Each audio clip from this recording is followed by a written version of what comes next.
going to be Sally. Sally's under center right there. He pitches the ball out.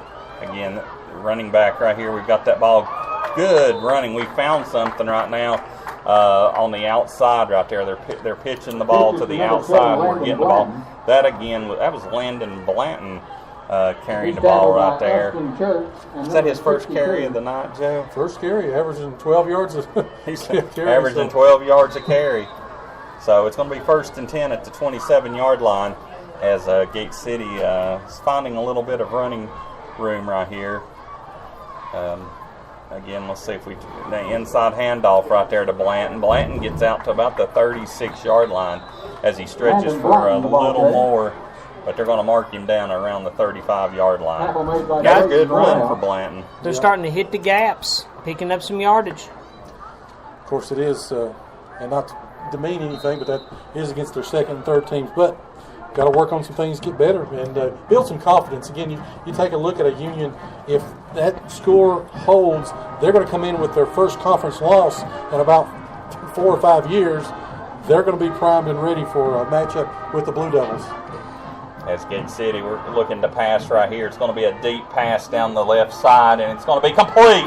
Completed to 35, 30, 25. Breaks the tackle. It's going to take 3 or 4 to get him down as the pass goes all the way down to the 25-yard line. Who caught that ball? Reed. Luke Reed caught that ball. Good pass right there. We found something. We've opened it up a little bit on these toss passes or toss runs right there to the outside, and that's opened it up and gave him time to. Sally's got to have time to throw the ball. You can't throw the ball as he's getting knocked down on his back foot right there, and he had time right there, and he made a good solid pass right there. So again, it's going to be 1st and 10 down at about the 22, 23-yard line. Under center this time is going to be a handoff. No, he fakes the option right there. He's going to hold on to it, and he gets down to the 15-yard line. Sally on the keeper right there gets about 5-6 yards. Made by Daniel Lusk. So he's going to get about 6 yards right there, maybe 7.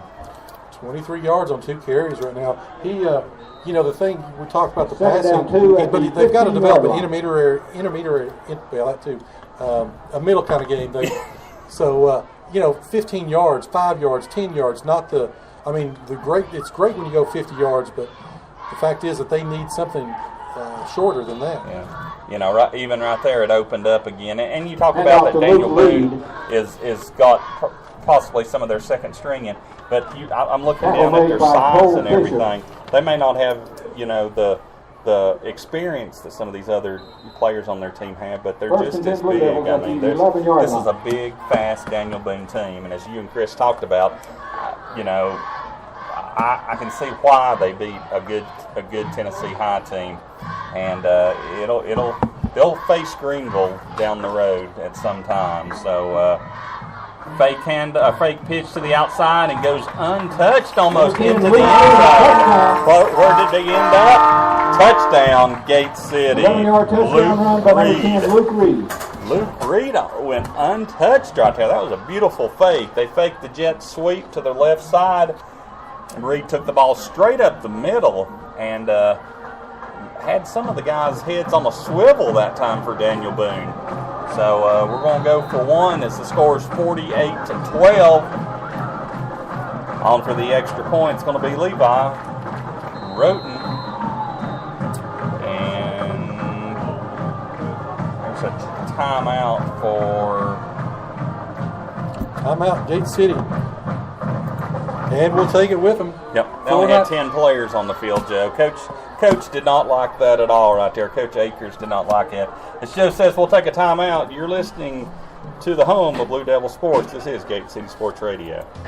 Proudly representing Southwest Virginia in the House of Delegates for the last 24 years, Terry Kilgore continues to strive and work hard for others. Just like our Gate City Blue Devils proudly represents our school, our town, and community. Delegate Kilgore, a proud Gate City alumni himself, wants to thank the residents of the 1st District for their trust and support over the years as he's continued to voice our needs and concerns in Richmond to make our region a tremendous place to live and work. And on behalf of Delegate Kilgore and his family and staff, they say, go Big Blue! And shot. Snap down, kick up. That's the point attempt by Luke Reed is good. Snap down, kick up, and the kick is good. So your new score with 4:19 to go in tonight's game. DB's been able to move the ball here in the 4th quarter. Again, 48-13, Joe. Yep, and like I said, we got some scores starting to come in. Again, on a limited schedule. What do we got, Chris? Well, right now, Sullivan South only has a 6-point lead over Sullivan Central, 13-7. Could the Cougars end the streak, Joe? No, but I'm glad to see they're playing well. They're not giving up. You got to give them credit for that. Thomas Walker holding a 1-point lead over Rye Cove still. Eastside and Lee still tied at 14. Ridgeview and Union, folks. Again, if that score holds up, we'll have to check to see. Don't know when the last time Ridgeview lost a district game in the Mountain 7, so that could be huge. Is it Jellicoe 26, Unaka 20, and a barn burner? And we both picked Unaka big in that one. Shows how much we know. Levi getting ready to kick off with 4:19 to go here in tonight's game. So you can tell we've got Daniel Boone and Gate City both have a lot of their reserves in right there. Their uniforms are all clean. As we kick the ball off right here, again, 4:19 to go. They return the ball past the 20. Hit hard right there. Hello, welcome to the football game. Number 6, Caleb Worley on the return. Most of the time, whenever it is He's tackled you by get in a Landon situation Black. where it's second team, you're either going to see a touchdown or you're going to see missed blocks and somebody decapitated just like that right there. So. That was Tyler Ham. He's a junior this year. Don't have his size, but number 6, Tyler Ham for Gate City just laid the smackdown on him right there. He'll be seeing number 6. And he'll be feeling that in the morning. Bless his heart. So again, as the clock continues to run, 3:15 to go in tonight's game. See if they've still got their backup. I don't know if they've switched to another quarterback, but again, it's going to be number 6, Worley at quarterback. Worley's going to keep the ball this time up the middle. He's got running room. He's at the 35-40, and he's going to be struck down from behind.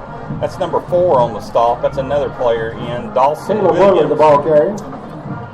Dawson Williams on the stop. He's a senior here at Gate City. He's tackled by Kendrick Hall. Rob, it looks like Sullivan North still hanging on, but only by a touchdown. Started the 3rd quarter. They're up 21-14 on South Green. You just Could just be upset Friday nights.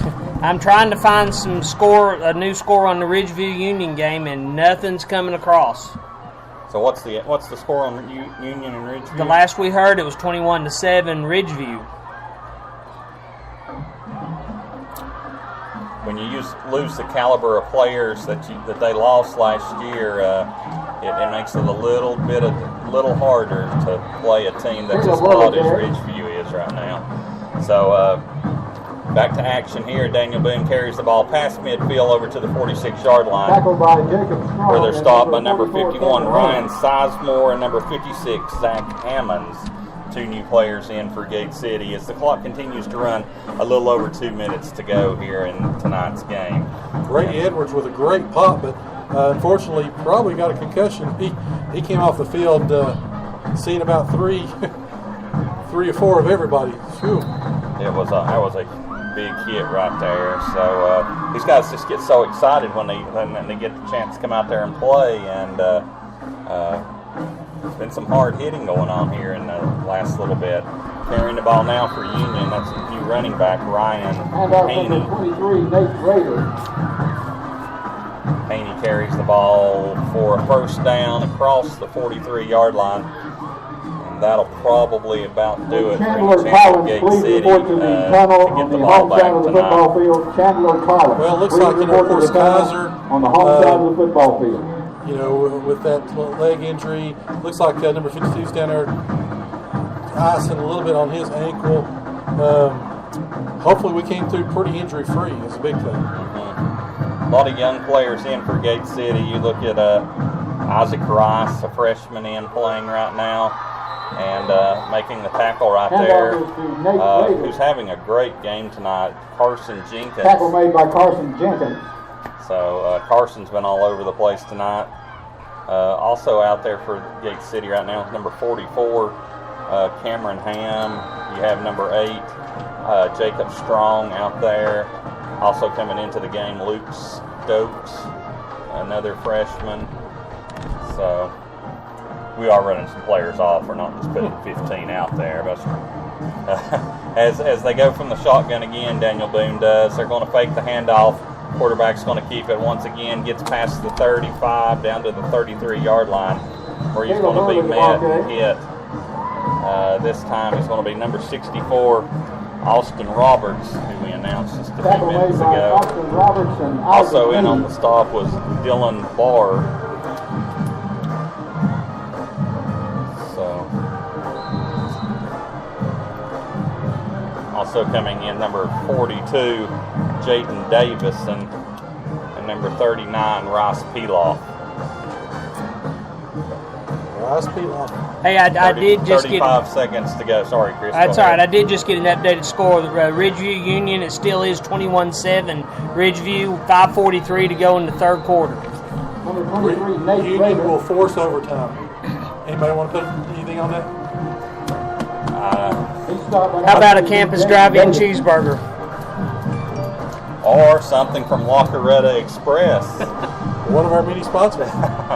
That's going to about do it right there. Is 8 seconds to go. 5, 4, 3, 2, 1. And that's going to be your game, ladies and gentlemen.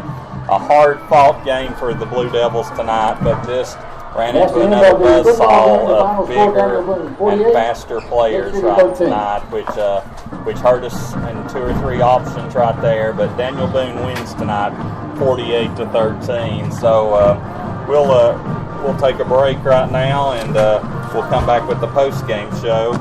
And I'll turn it over to Joe and Chris again. You're listening to the home of Blue Devil Sports. This is Gate City Sports Radio.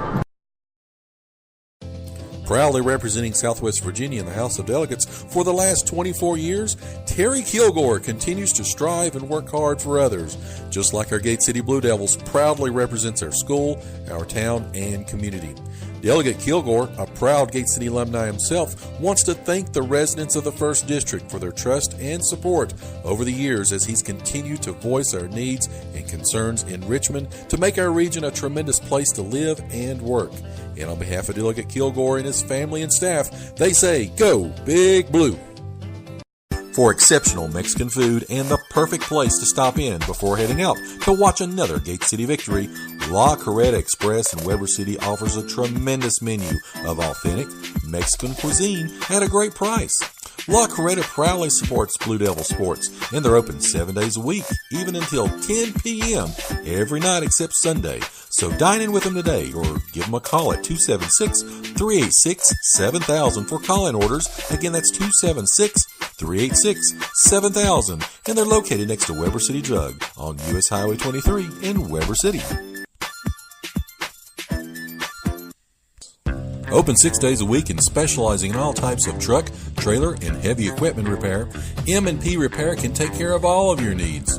Serving the area from their convenient Gate City location on US Highway 23 North, M&P Repair also works with owner-operators and fleet operators for maintenance, repairs, and they also give free estimates. So give them a call today at 276-870-0989. That's 276-870-0989. M&P Repair proudly supports Gate City Athletics. This is Kate Pendleton of the Gate City basketball and softball teams, and you're listening to the home of Blue Devil Sports. This is Gate City Sports Radio. And we're back here at Legion Field. We're again live for the post-game show. Gate City came up a little bit short, 48-13. Again, it was a Daniel Boone onslaught from the get-go. Great football team, and You talk about them being a wrecking ball in that particular division. Of course, they've still got Greenville coming up, but they are a very good football team, very good fundamentally sound football team. You could tell through the things they did. They didn't get beat deep. They didn't miss things on defense, and they played extremely well offensively. Again, a 48-13 win.